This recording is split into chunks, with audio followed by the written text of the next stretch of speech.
Good evening. I'm Rosário Salema de Carvalho, the coordinator of the Azulejo Research Network, which is part of ARTIS, the Institute of Art History of the University of Lisbon. I will be hosting this session together with my colleague, Vera Maris. Where are you, Vera? Hi, it's great to have you all here with us. So on behalf of my research group and our partner, the National Azulejo Museum, I would like to welcome you all.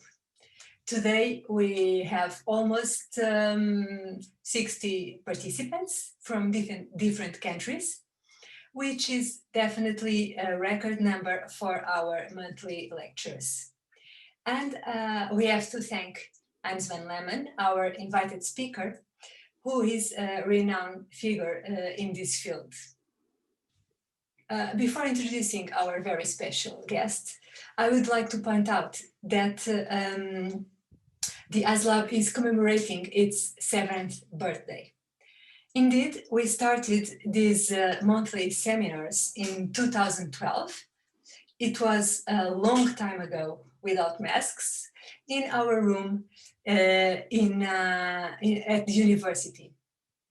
Today's AzLab is the 63rd and a lot has changed. But as is usual every year, we have a small surprise for you, a kind of birthday gift. And here it is, 2 virtual screens in different formats with photos by Libório Manuel Silva. You can use them for your Zoom meetings or on your mobile phone, computer, or iPad. I'm extremely honored to introduce you to Hans van Lemmen. He, or rather his work on tile studies, is well known to all of us. The exhibitions he curated and the books he wrote, among which I would like Tiles in Architecture, Delftware Tiles, or 5,000 Years of Tiles. Currently, he is also the president of the Tiles and Architectural Ceramics Society. Today, Hans van Lemmen will speak to us about religious scenes on Dutch and Portuguese tiles, similarities and differences. Thank you so much for having accepted our invitation. And now I will turn you over to Hans van Lemmen. Thank you, Rosario. When I was invited to contribute a lecture to AzLab, one of the suggestions was to talk about Dutch styles, which has been an area of study for me over the past 40 years. But I thought, as my audience is mainly, but not exclusively, of course, a Portuguese one, I thought that a subject that touches both on Dutch and Portuguese style history might be of more interest. So that is how the choice of my topic of a comparison between religious scenes on Dutch and Portuguese styles came about. When we examine, of course, the history of tile production in Holland and Portugal, it becomes clear that depicting religious subject matter on tiles became a major preoccupation for many Dutch and Portuguese tile makers. And an exploration of what they have in common, and also, of course, where they differ, makes for an interesting story.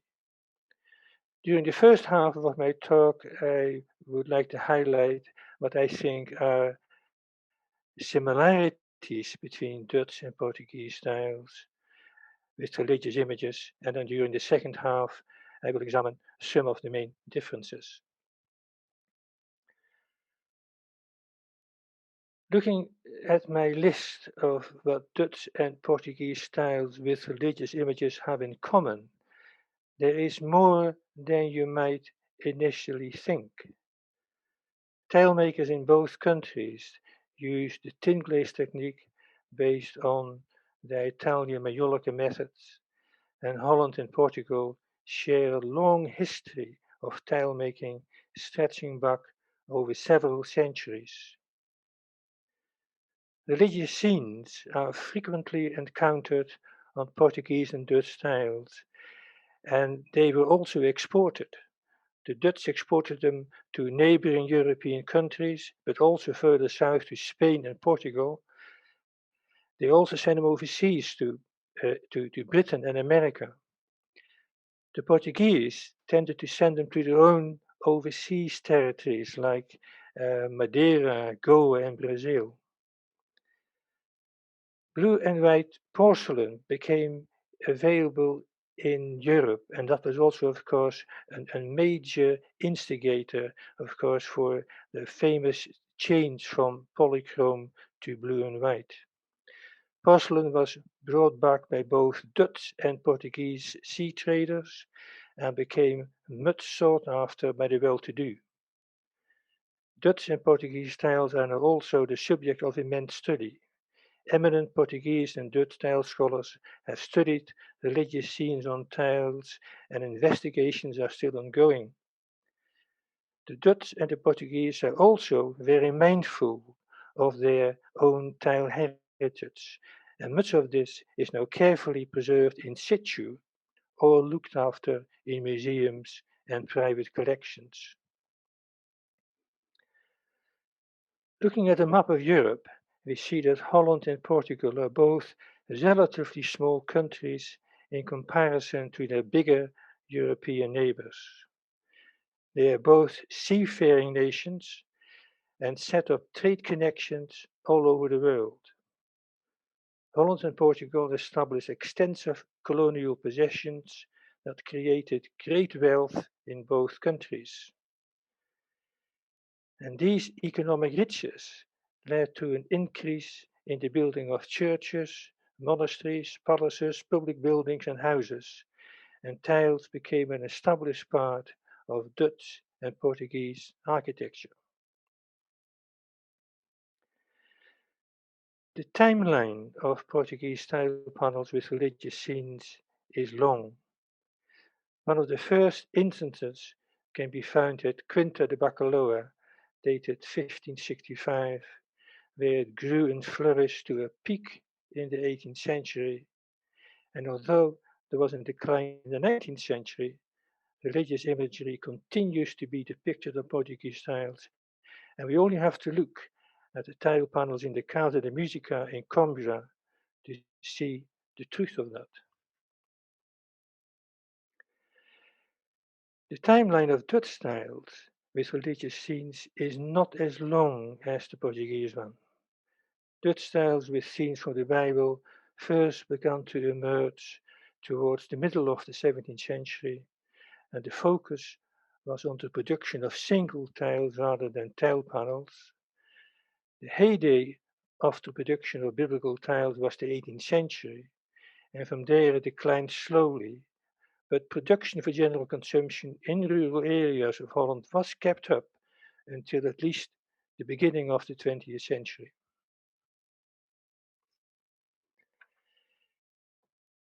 At the end of the 15th and the beginning of the 16th century, the Italian Majolica technique spread from Italy to Spain, when potters like Niccolò Pisano established themselves in Seville, and potters like Guido di Savino moved to Antwerp in Flanders.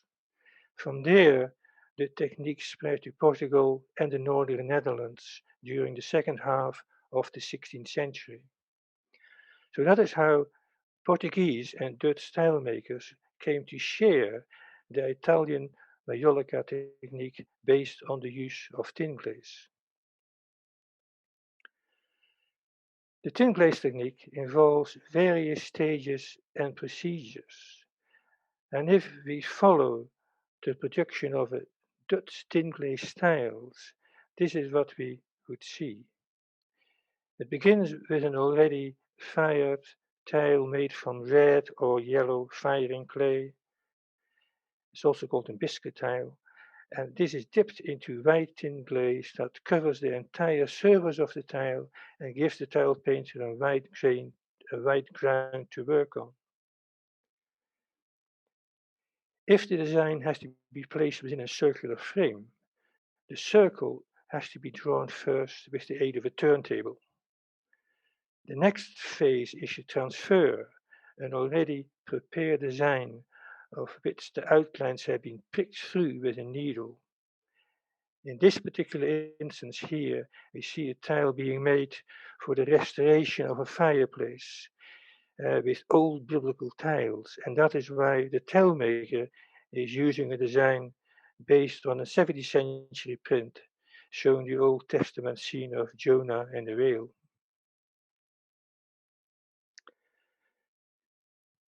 The pinprick design is then placed on the tile and the charcoal is brushed through the little pinholes, leaving an impression on the white surface to enable the tile painter to begin his work.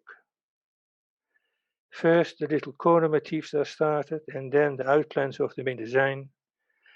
And gradually, everything is worked up and filled in, and when completed, the tile is fired for the second time, which is also known as the glaze firing. The painter has used cobalt oxide, which is a black-grey powder mixed with water, and during the firing, the cobalt oxide turns into a vivid blue, and here we have the blue and white color scheme that is so characteristic of so much Dutch and Portuguese styles. During the first half of the 17th century, Portuguese tile panels with religious scenes were still painted with a polychromatic palette consisting of blue, yellow, orange and green. Dutch tiles at this time were already in a changeover from polychrome to blue and white. This can be seen in these two examples, where the Portuguese panel depicting the baptism of Christ is still painted in a full polychrome palette, while the Dutch panel of roughly the same period, symbolizing either love or charity, is already painted in the more sophisticated and more fashionable blue and white color scheme influenced by Chinese ceramics. This change was brought about by the importation of blue and white porcelain that Dutch and also of course Portuguese traders brought back from China, and it proved very popular with the well-to-do middle classes who were willing to pay big money for this kind of thing. Pottery and tiles made in Holland at the beginning of the 17th century were still painted with polychromatic designs, showing the influence of Italian Maiolica. Plates with religious mottos were popular and appealed to Dutch Protestants. The importation of Chinese porcelain put pressure on Dutch potters to keep up with changing markets and fashions, and one way of doing that was by refining their products to make it look more like porcelain and by adapting the Chinese blue and white color scheme. Potters in Delft took the lead in this. In the 17th century, Delft had developed into a major center of thin glazed ceramics. Many firms made high quality blue and white pottery that became famous throughout Europe and beyond. The production of tiles in Delft was actually quite limited, as the mass production of Dutch tiles was undertaken in places like Rotterdam, Amsterdam, Utrecht, Harlingen and Makkum, where there were specialist tile factories. However, what was produced in Delft in terms of tiles was often of very high quality and painted with great refinement. It became a place for the making of special products like portraits of Protestant preachers, an example of which is shown here.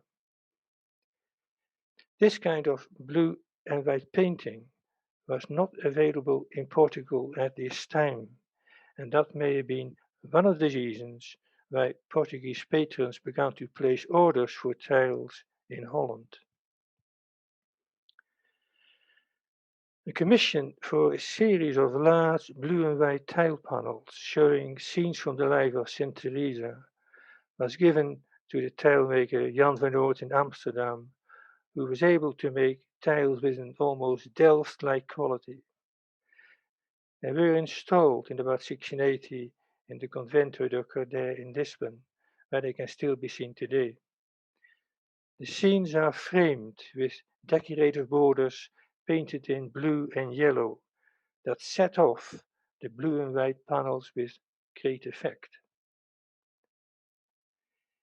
In one of the borders there is a cartouche with the name of Jan van Oort, making it also an early example of a tile maker signing his own work, which can be seen as making a claim to be regarded as an artist in his own right.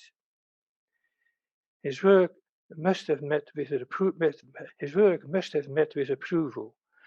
as he was also asked to make panels for the Church of Mother de Deus in Lisbon.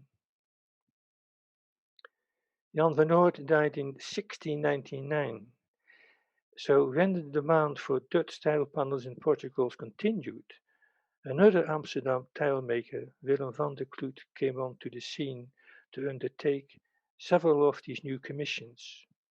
One particularly noteworthy one are the panels made for the Church of Nossa Senhora de Nazaré, showing scenes from the life of David and Joseph, and they were installed in 1709. Like Jan van Oort, Willem van der Kloot also left his signature. Dutch blue and white tile panels in Portugal must have been a catalyst for Portuguese tile painters, as in the late 17th century we see the beginning of the emergence of the great period of blue and white tile panels created by talented artists. One of these was Gabriel del Barco, who undertook many commissions for churches, and one fine example can still be seen in the Church of St. Victor in Braga, with scenes from the life and martyrdom of St. Victor. These panels are very different from the somewhat precise and refined style of the Dutch tile painters Van Oort and Van der Kloot. And the Del Barco panels show in directness and a dynamic vivacity that seems to lend itself better to large wall arrangements seen from a distance. Policarpo de Oliveira Bernardes was equally talented, and a fine example of his work is in the chapel of St. Philip in Setúbal. The whole chapel, including the ceiling, is tiled, and the strength of Policarpo as a figure painting can be observed in the striking scene of the baptism of St. Philip. Like any good artist, he signed and dated his work. The use of blue and white as the dominant color scheme for Portuguese style panels was now firmly established, and this continued throughout the history of Portuguese style making. When we look at later examples in time, you find that the fashion for polychromy returns, but usually just for the borders and the frames that surround the central scene. The central scene continues to be mainly painted in blue and white. Another common factor shared by Dutch and Portuguese styles with religious scenes is that their subjects and compositions are based on engravings made of copies of paintings or engravings found in religious emblem books. The paintings by the Flemish artist Paul Rubens were popular, and here is one of his paintings and its subsequent engraving that became the source for this large tile made in Delft during the second half of the 17th century, showing Daniel in the lion's den. The religious tile panels in Portugal followed a similar but more complex path. I think that at the end of last year, one of the AzLab lectures entitled Pious Desires was devoted to examining the influence of 17th century devotional emblem books on Portuguese styles with religious images in the first half of the 18th century. Examples given were the works by the Jesuit priest Herman Hugo and the popular emblem book Schola Cardis by Benedictus van Haften. Tile panels based on engravings in these books were used in Portuguese convents for the contemplation by nuns. One good example is the tile panel in the cloister of Madre de Deus in Lisbon. It is based on emblem number 17, Cordis Mandatio, the cleansing of the heart in Schola Cardis. Engravings as sources for individual tiles and tile panels has now become a major field of study in Portugal and Holland. Two great pioneers who have studied Portuguese and Dutch styles with religious imagery are Dos Santos Semeios and Jan Pluis. They began their studies way back in the 1950s, 60s and 70s, and both have laid the foundation on which later tile historians have built. Dos Santos Semeios made extensive studies of Dutch styles in Portugal, and the Dutch style historian Jan Pluis has undertaken an extensive study of Dutch styles with biblical scenes. Portugal and Holland also share an interest in preserving their tile heritage, either directly in situ or in museums and private collections. In Portugal, there is now a National Museu do Azulejos on the site of the former convent of Madre de Deus in Lisbon. In Holland, there is the Dutch National Tile Museum in Otterlo that grew out of the private tile collection of the architect Gerrit Veenstra. Both museums are not only committed to the documentation, preservation and display of tiles, among which there are of course many examples with religious themes, but both institutions also actively encourage further research. We have already now seen that there is actually quite a lot in common between Dutch and Portuguese style culture. But there are also differences, however, and some of the differences are actually quite fundamental and have to do with the different religions practiced in each country. Holland is essentially a Protestant country that turned its back on religious imagery in churches after the Reformation in the early 16th century, while Portugal remained a staunch Roman Catholic country with a sometimes overwhelming use of religious imagery in churches, convents, and monasteries. The main outlet for Dutch style was in the houses of Dutch citizens, which by its very nature required tiles to be used on a smaller scale. The Dutch Protestant Church favored the reading and study of the Bible, and that is why religious scenes from the Old and the New Testament were allowed to find their way onto tiles, but the representation of saints had gone out with the Reformation.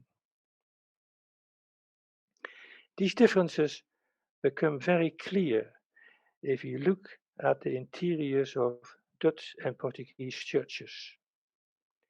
The 17th century painter Hans van Lemmen specialized in painting church interiors, and we can see that these interiors were almost completely bare and painted white, except for some quotations from the Bible.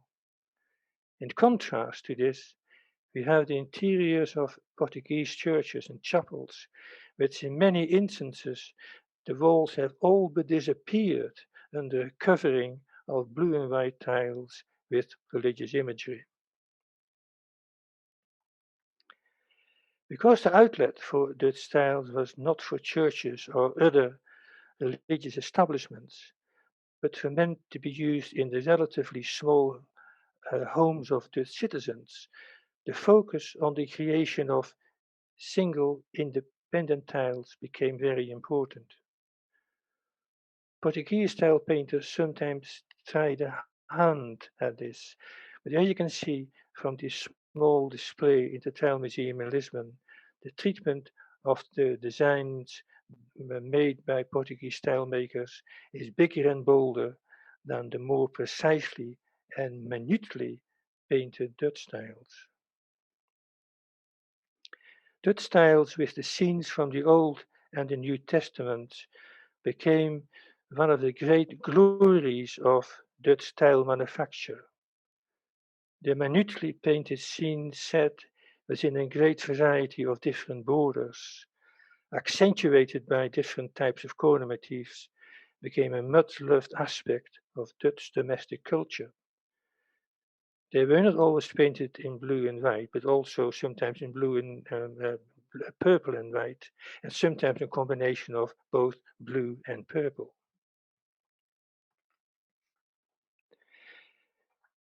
When single Dutch tiles are compared with Portuguese tile panels that feature similar subjects, the Dutch tiles, despite their small size, can hold their own, as we can see in these two mid-18th century examples.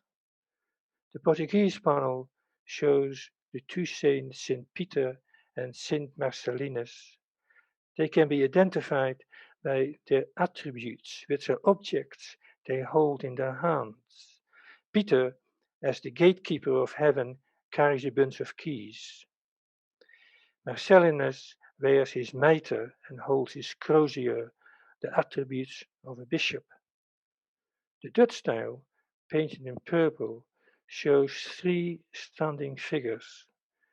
They are not saints, however, but represent three Old Testament prophets, and to make their identification easier, the names are written underneath. They also carry attributes like Isaiah with his large saw, which was the instrument of his death.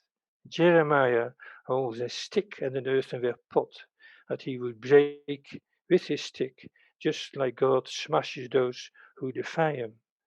Ezekiel holds a model of a small building resembling the new Temple of Jerusalem, which he saw in one of his prophetic visions. So all the figures on both the Portuguese panel and the Dutch styles can be read in an iconographic way that would have been understood by an informed observer of the time. The Portuguese panel would have been used as a house sign, which were often placed on the outside of Portuguese homes to guard it against misfortunes like fire. The small Dutch style would most likely have been used in a fireplace to remind the householder of the importance of the prophets and their messages in the Old Testament. The Portuguese and Dutch style examples showing here from the Old Testament with the scene of Susanna and the elders are very different. Time-wise, they are more than 200 years apart. The polychrome panel at Quinta de Bacalhau, dated from 1565, is a celebrated unique example of early Portuguese tile culture, while the Dutch example is an example of mass production of biblical tiles common in 18th century Holland. Both examples capture the scene well, and despite their great difference in size, are quite similar in their composition, with Susanna on the edge of the bath, placed between two Jewish elders who are accosting her, and there is an ornamental fountain on the left. The Dutch style has the biblical reference at the bottom of the scene, which would guide those who beheld it to the appropriate chapter and verse in their Bible. The painting style of the Dutch style is much less accomplished than the Portuguese one, but it must be remembered that this was a mass product for mass markets, so it would seem that despite the restrictions on the painter, this is actually still quite a remarkable product.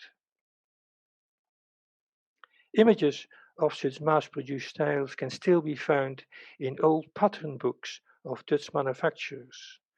The example here are pages from the factory pattern book of the tilemaker Van Hulst in Heilingen, who made many of these tiles for use in fireplaces in 19th century Dutch farmhouses. When printed tile catalogues came onto the scene in Holland towards the end of the 19th century, biblical tiles still feature sometimes as part of the large repertoire of tiles produced. The firm Ravenstein in Utrecht issued several printed catalogues, and in this example of circa 1900, it confirms that there was still a market for biblical times even at that time. As I have already mentioned earlier, the Dutch market for single biblical tiles was mainly a domestic one. There was no call in Protestant Holland for tiles in religious establishments. One of the main outlets for this type of tile were the fireplaces in Dutch homes. Dutch winters could be hard and long, and much time was sitting near the fireplace. People used their fireplaces for cooking and keeping warm, and the application of tiles in fireplaces at that time was in the first instance for very practical reasons.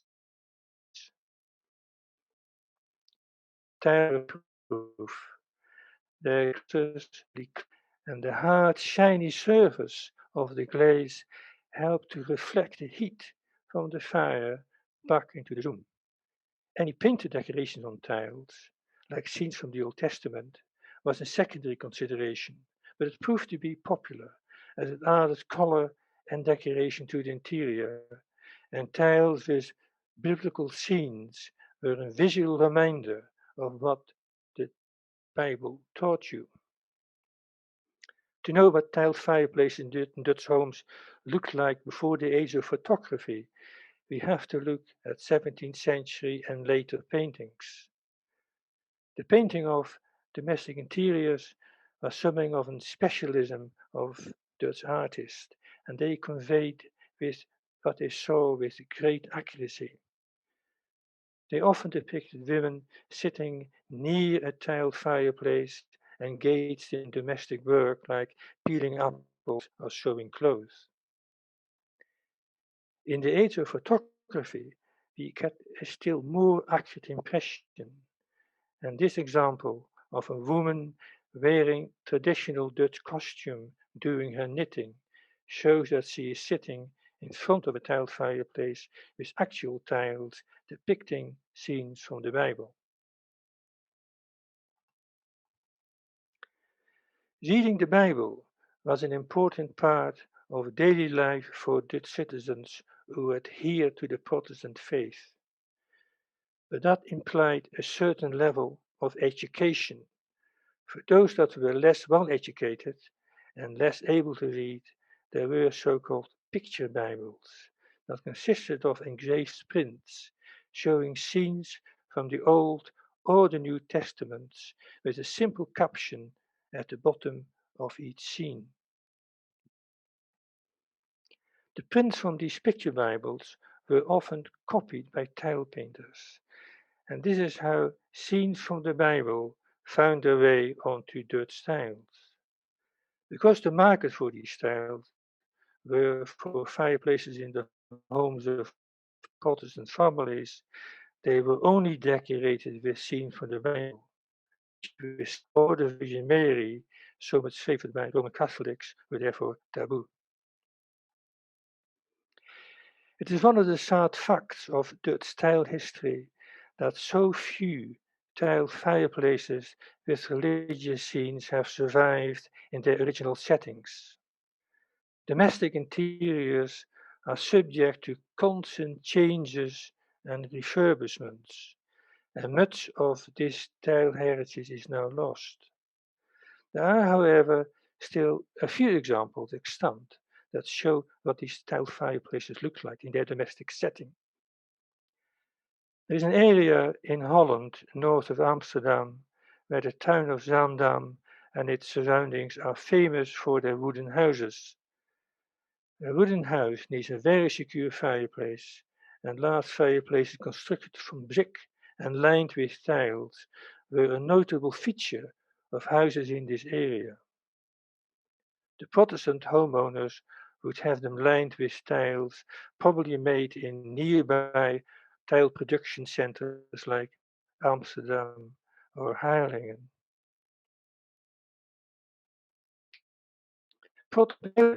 Sitting near the fireplace, the images depicted on tiles must have been a constant encouragement to reflect on the meaning of the Bible. And for those who weren't always so very sure, the biblical chapter and verse references were often written underneath. As I remarked already, not all Dutch tiles were blue and white, and purple and white was also a color scheme that was used in certain instances, like in this large fireplace, which is not only decorated with a single tile decoration scheme, but it also had a small tile panel on the central breast of the fireplace. It shows the Old Testament scene of the judgment of Solomon and is based on a print from a painting by the Flemish artist Paul Rubens.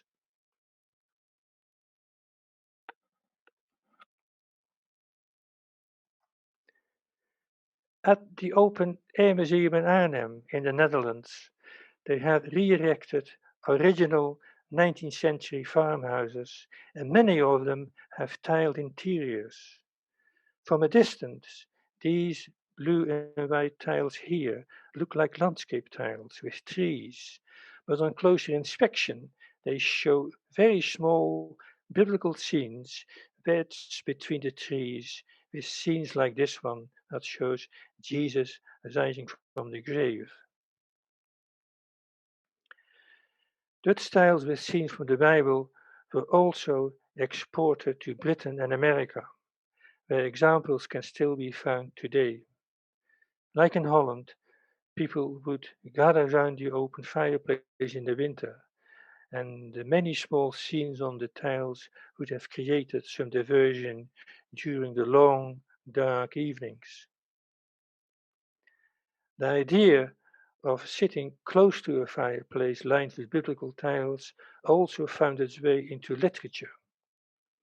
In the famous scene in A Christmas Carol by the great English writer Charles Dickens, Scrooge tries to warm himself near an old fireplace with tiles that illustrate the scriptures. On a similar note, the 19th century American magazine Wide Awake would print stories for children, and in one of the issues, published in 1886, there is a feature called Fireplace Stories that show a mother pointing at Dutch tiles with scenes from the Bible and telling the stories behind them. All this goes to emphasize the point that Dutch tiles are meant to be seen and appreciated at close quarters. For my last slide, I have chosen two examples of Dutch and Portuguese style culture that I think show their own and have their very different unique qualities. In the chapter house of Santa Marta Hospital in Lisbon, there are a series of large tile panels showing the life of St. Clare, attributed to the painter Valentin de Almeida. The figure compositions are handled with great skill and confidence. His use of pictorial space is interesting and complex. The scenes with the episodes from the life of St. Clare follow the normal rules of pictorial perspective, with objects and figures receding into the distance.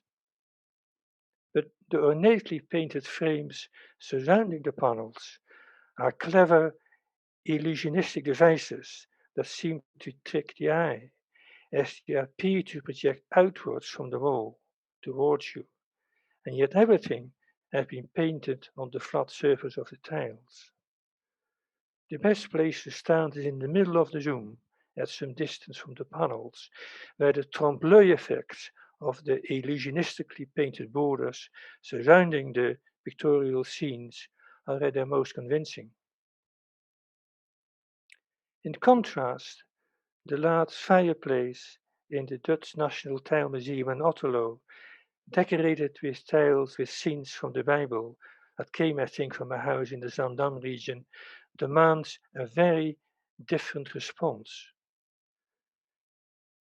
The fireplace meant to be observed at close quarters, and you have to discover or try to discover the story told by each individual tile, like this one, with a scene from the book of Exodus that tells the story of Moses on top of Mount Sinai, where he received the Ten Commandments. Your close proximity to the tiled fireplace makes the whole encounter, therefore, much more intimate. Thank you. Thank you. Thank you so much. That was great. And now, if anybody would like to ask questions, we have some time. So please write down your questions on the chat. We will try to read them all, but please try to keep your questions short. The Q&A will be run by my colleague Vera Marish and myself.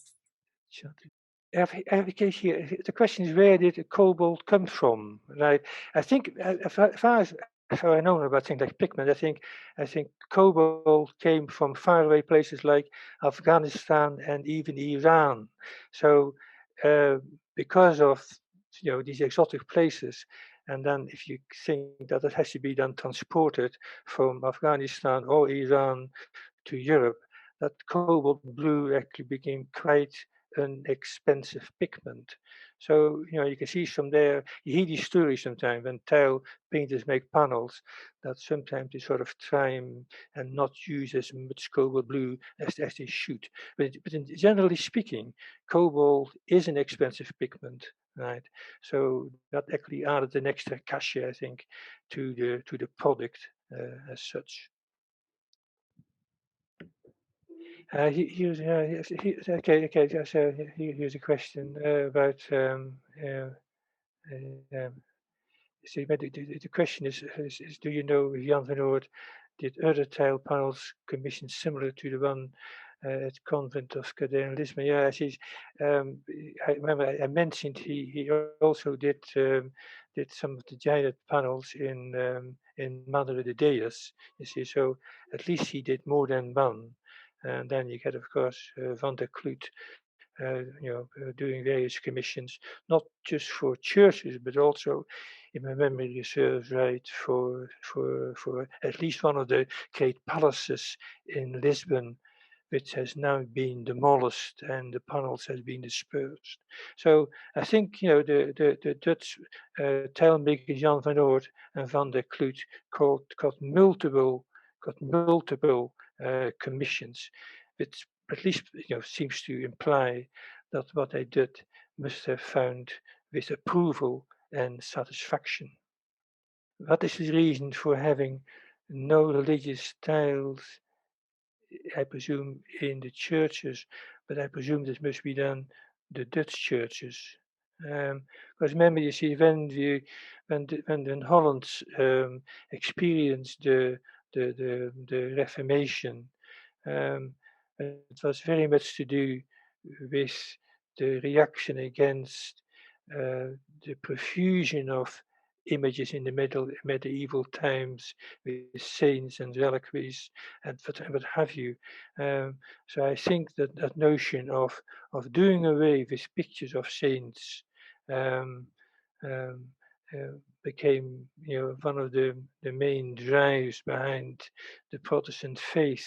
So that actually led them to, I think, what is known as Iconoclasm, whereby the churches in Germany and Holland were virtually stripped of all their religious imagery, and